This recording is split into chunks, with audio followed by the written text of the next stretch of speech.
안녕하세요. 여러분의 경제 길잡이 경제학장 박사입니다. 자, 혹시 이런 생각해 보신 적 있으세요? 한 나라의 경제가 흔들리는 게 어떻게 순식간에 전 세계를 공포에 빠뜨리는 도미노처럼 번질 수 있을까?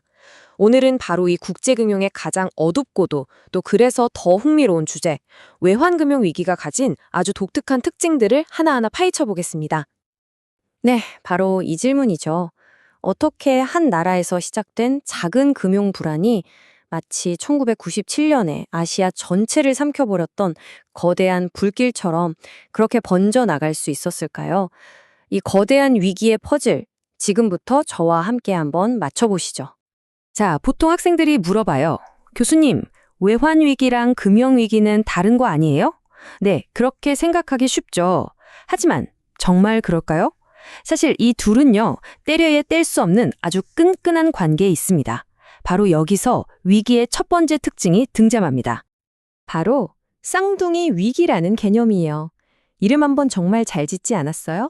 말 그대로 외환위기와 금융위기는 따로따로 발생하는 게 아니라 정말 쌍둥이처럼 함께 또는 아주 짧은 시차를 두고 발생하는 경우가 허다합니다. 그리고 이 둘이 한 번 만나면 서로를 막 악화시키면서 경제에 훨씬 더 큰 충격을 주게 되는 거죠. 자, 이 표를 한번 자세히 들여다볼까요? 여기 1997년 태국을 한번 보세요. 금융위기가 뻥 터지자마자 곧바로 외환위기가 덮칩니다. 옆에 인도네시아도 마찬가지죠. 마치 약속이라도 한 것처럼 역사적으로 수많은 나라에서 이 두 위기는 정말 끔찍한 쌍둥이처럼 함께 나타났어요. 근데 여기서 이런 의문이 들 수 있어요. 아니, 교수님, 경제 기초 체력, 그러니까 펀더멘털이 튼튼한 나라라면 괜찮지 않을까요? 안타깝게도 정답은 아니오입니다. 그리고 이게 바로 외환 금융위기의 두 번째, 정말 무서운 특징입니다. 자, 여기 A라는 나라가 있다고 한번 상상해 봅시다. 경제 성장률도 아주 좋고요. 재정도 튼튼해요. 뭐 하나 빠지는 게 없어요. 객관적으로 딱 봤을 때 위기가 터질 이유가 정말 하나도 없는 거죠. 그런데 말이죠. 만약 투자자들 사이에서 저 A국 경제에 사실은 위험하대 라는 아무 근거도 없는 소문이 돌기 시작하면 어떻게 될까요? 여기서 중요한 건 경제의 실제 체력이 아니에요. 바로 투자자들의 인식과 심리입니다.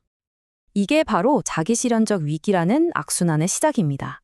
근거 없는 소문이 공포를 낳고 그 공포는 노도나도 자산을 팔아치우는 추매를 부르죠. 이 추매가 통화 가치를 폭락시키면서 결국 처음엔 거짓이었던 그 소문이 끔찍한 현실이 되어버리는 거예요. 혹시 영화 메리 포핀스에서 아이가 동전 하나 찾겠다고 했다가 은행이 파산 직전까지 가는 뱅크런 사태 기억나세요? 딱 그거예요.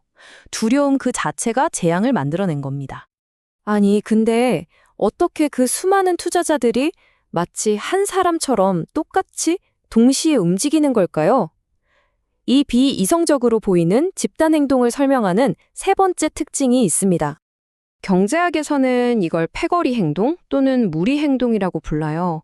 뭐냐 하면 개인이 자신의 정보나 분석을 믿기보다는 그냥 다수의 다른 사람들이 하는 행동을 그대로 따라하는 경향을 말하는 거예요. 금융시장에서는 이 힘이 아주 강력하고 때로는 굉장히 비이성적으로 작용하죠. 혹시 애니메이션 라이온 킹에서 수많은 영양대가 우르르 절벽으로 달려가는 장면 보셨어요? 한번 상상해 보세요. 맨 앞에 몇 마리가 뛰기 시작하니까 뒤에 있는 애들은 이유도 모른 채 다들 뛰네? 나도 뛰어야겠다? 하면서 그냥 같이 질주하는 겁니다. 남들이 다 파니까 나도 일단 팔고 보자. 이게 바로 패거리 행동의 비극이죠. 그리고 이 무서운 패거리 행동은 위기를 한 나라에만 가둬두지 않습니다. 오히려 국경을 넘어서 막 퍼뜨리는 역할을 하죠. 이것이 바로 위기의 네 번째 특징, 전염 효과입니다. 위기는요, 전염병 같아요. 좀처럼 한 나라에만 머물지 않습니다. 한 나라에서 위기가 딱 터지면 투자자들은 저 나라랑 경제 구조가 비슷한 다른 나라들도 위험한 거 아니야? 라고 생각하기 시작해요.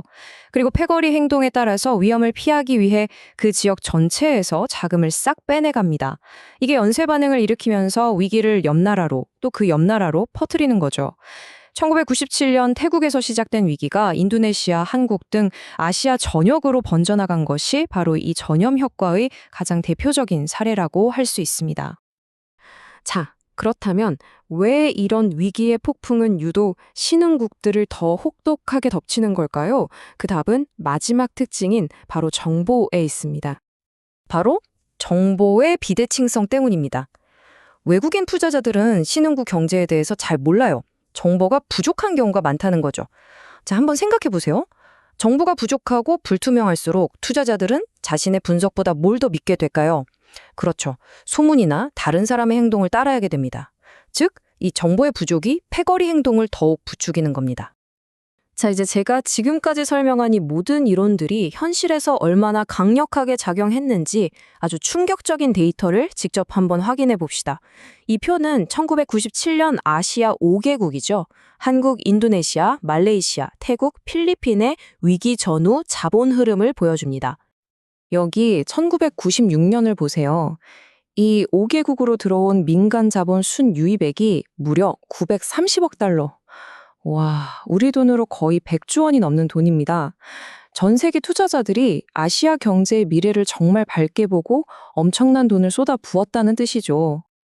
그런데 불과 1년 뒤인 1997년에는 어떻게 됐을까요? 믿기 힘든 수치가 나옵니다. 순유입이 아니라 오히려 12억 달러가 빠져나가는 순유출로 돌아섰어요. 정말 하루아침에 천국에서 지옥으로 떨어진 거죠. 플러스 930억 달러에서 마이너스 121억 달러로 이걸 다 합치면 단 1년 만에 1,050억 달러가 넘는 자본 흐름의 대반전이 일어난 겁니다. 이 어마어마한 규모와 속도, 이게 바로 투자자들의 심리 변화가 얼마나 파괴적인 결과를 낳을 수 있는지, 그리고 자기 실현적 위기와 패거리 행동, 전염 효과가 얼마나 무서운지를 극명하게 보여주는 증거입니다. 오늘 우리가 살펴본 쌍둥이 위기, 자기 실현적 위기, 패거리 행동, 그리고 전염 효과. 이 네 가지 요소는요, 절대 따로따로 움직이지 않아요. 이 네 가지가 서로 얽히고 설켜서 한 번 발생하면 걷잡을 수 없는 거대한 경제적 폭풍을 만들어내는 겁니다. 국제경제학, 어렵죠. 맞아요. 쉽지 않습니다. 하지만 오늘 배운 이런 개념들은요, 과거의 위기를 분석하고 지금 나오는 뉴스를 해석하고 또 미래의 위험을 감지하는 아주 강력한 안경이 되어줄 겁니다. 세상을 움직이는 보이지 않는 힘, 그 심리를 읽어내는 도구가 바로 여러분 손에 있습니다. 자, 오늘 설명은 여기까지입니다. 모두 수고 많으셨습니다.